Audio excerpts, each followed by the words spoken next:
We're live. We're live. Here we go. We're wearing orange.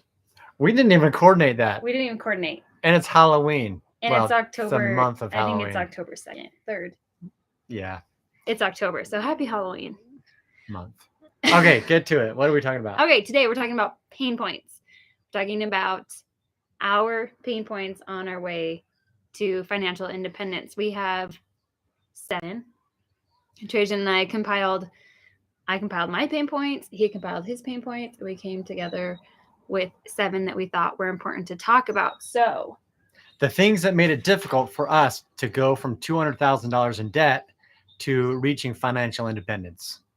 And it might be different for everybody. You might have different pain points than we did. And that's one reason why we're sharing the things that were difficult for us. We want to hear what's difficult for you. In fact, the rest of this week, we'd like to talk to as many as possible on the phone or on Discord. If you want to schedule a free 30-minute discussion with us to talk about your pain points, your goals, your unmet desires. And the reason why we want to do this research is to customize our content and our upcoming course to make sure that we help you solve your problems, help you reach the goals that you have. So look below this stream, this video, and click the link and schedule a 30-minute discussion with us. And it's just research. We're not pitching anything. Okay, number 1. All right, number 1, we got no encouragement. Surprisingly, when we started our journey, we started telling our family and friends that we were getting out of debt and that we were working towards financial independence. Nobody said, "Good job, good for you." Well, they all said good for you, but none of them said, yeah, I want to do that. I can do that. That'll be great. I'm going to do the same thing too.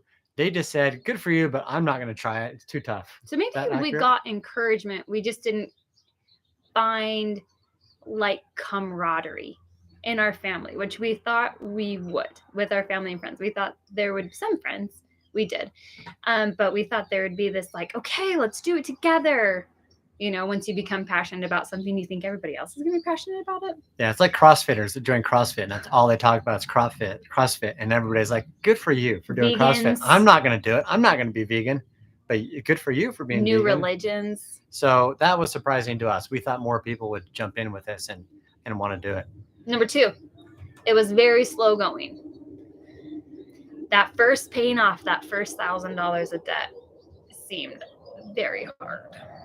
It seems like such an insurmountable mountain to climb at the very beginning, because you're starting a snowball rolling, and it's very slow getting the flywheel going. It's very slow going at the beginning, which can be very discouraging. And a lot of people quit and they stop and they don't see the benefits from that. But you got to keep pushing through and recognize that at the beginning it's difficult. You know, it's difficult for us to get it going. And I think it's difficult no matter what the amount is. It's difficult if you're trying to get, we live by an Air Force base, so that is our Air Force right above us. If you can hear that in the video. So I think it's difficult whether you're trying to come up with an extra $200 to pay off debt, $500, $1,000, $10,000. It's really hard at the beginning no matter what your shovel is. You might think someone has it easier because they make more money, and just everybody is on their own path, and it's slow for everyone. And that kind of leads into number 3, which Trajan said is that it's just this big, insurmountable mountain. It feels like, holy heavens, how am I going to get over this?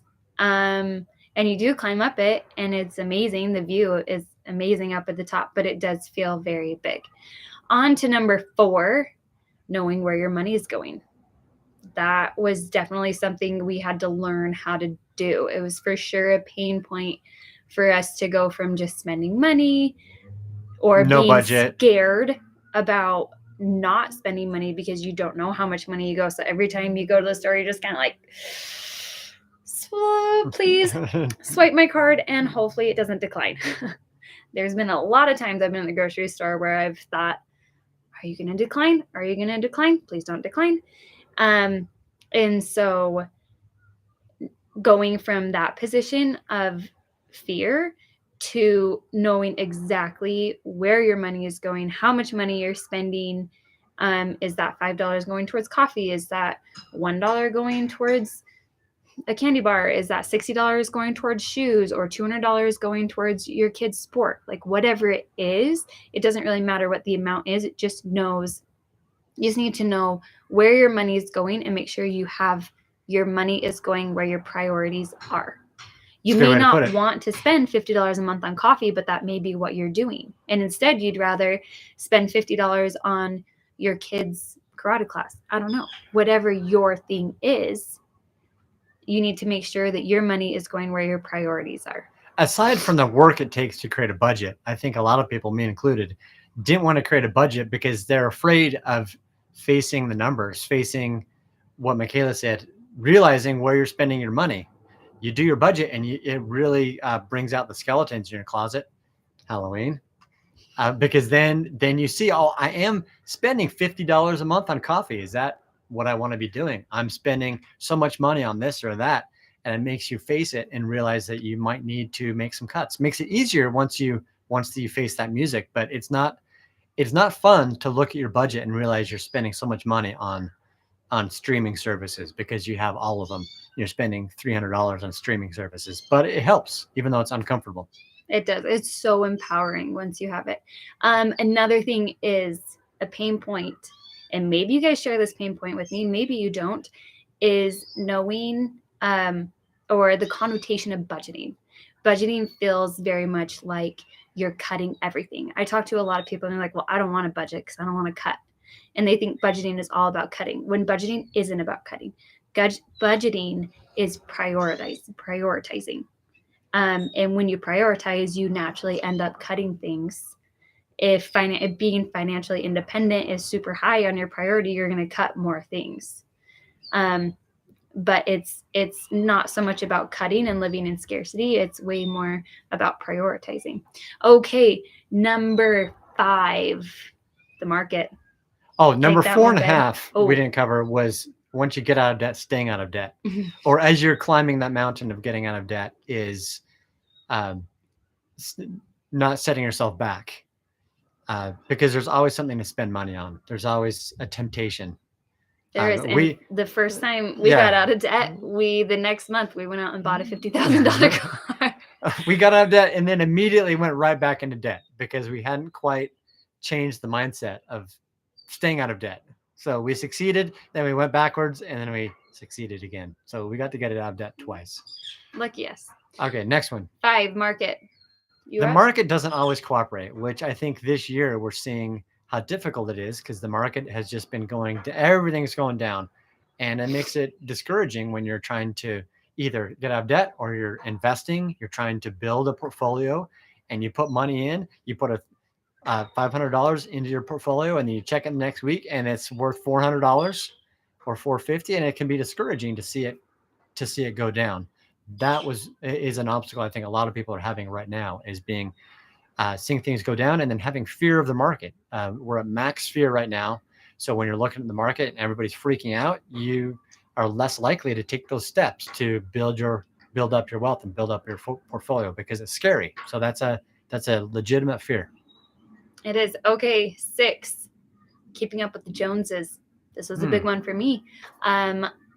One reason why I didn't want to get on the FIRE journey train was because I wanted an entire closet full of clothes from Anthropologie. That was very important to me. I didn't want to go thrifting. I didn't want to shop at Marshall's or Target or Walmart. I wanted $200 jeans. I wanted 5 pairs of Good Americans, and I wanted a nice car, and I wanted, all these things. And then those things are very tempting, and that's a big pitfall. I think that one was more for me than for Trajan. Yeah, I have very low desires, low needs. But it was a big one for me. And last is working as a team. And part of that is not blaming each other for past sins, so to say. Like my student loans that we're talking about? Like your student loans. There was another $15,000 piece of debt that came up mid-journey, and I felt very, you're climbing this mountain that feels really big, and then we got another There's a tax bill we $15,000 had to pay. bill that came from before I had entered into the marriage. And I felt very much like, this is your shit. This is your stuff. Why do I have to do it? Why am I responsible for this? And so I think it's making sure that you're a team together in this. And whether you're partners, whether you're married, whatever it is, you're a team. And you're in this together. It's a lot easier when you're together. Mm-hmm. And the thing that we did that helped the most was having a weekly meeting where we discussed all of our fears, all of our goals, what we spent, what we're spending coming up, where we were going. We discussed everything every week, meal planned, and it got us on the same page and it got the discussion going, because discussing finances and communicating finances is the biggest challenge. It's not if you have too little amount of money that is a challenge. It's discussing what you're going to do with the money that you have that is the biggest challenge. And those are our pitfalls, and we want to know your pitfalls. So challenges, fears, obstacles. So if you'd like to talk to us, then click the link below, schedule a time. We're just doing this the next 3 days, and we'd love to talk to you about what you're working on. And it'll be a 30-minute call with Trajan or with me. We did this together. We're both excited to talk with you. Happy Halloween. Ciao.